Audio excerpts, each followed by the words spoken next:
नमस्कार मु संजीता आपण मानक स्वागत करुच्ची मोर नुआ YouTube channel SMS extra curricular act को। आज निजस्व कविता मु आवृत्ति करने को जाऊँगी। कवितार शीर्षक मु अलोड़ा चला पथ दुब घास। सकाळर कण झकमक खरारे सबुज सुनेली पत्र दुई मेली।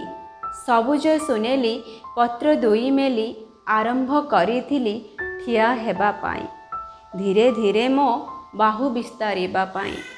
हेले एही भाग्य बड़ विचित्र। दर दड़ा हेली जी थिली मात्र। दर दड़ा हेली जी थिली मात्र। नुह आओ किए मु चला पथ दुब घास। मु चला पथ दुब घास। प्रभुंको चरण मंडन करिबाकु इच्छा मनरे रहिला हेली खाली व्यति व्यस्त। सड़की उठिबा आगरु पथिक पदरे तनु हेला दली ग्रीष्मर प्रकोपे अधा गली जली। जहाँ आउथिली गोरु छेली मुखे आहार पालटी गली। जीवन मोहर निशेषरु अवशेष मु चला पथ दुब घास। मु चला पथ दुब घास। बैशाखर झांझी श्रावणर वर्षा माड़ तथापि जीवा सकती संचारी आगकु काढ़ी कि नाई गोड़। शीतरे उताप लभिबा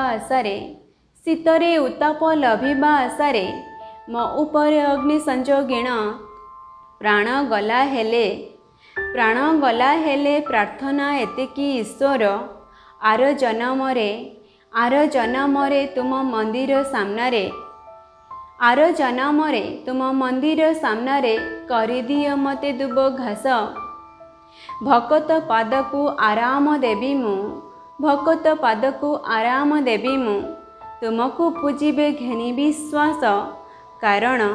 कारण मु भकतटे होई पारिलिनी एही मोर अवशेष। मु चला पथ दुब घास। मु चला पथ दुब घास। धन्यवाद।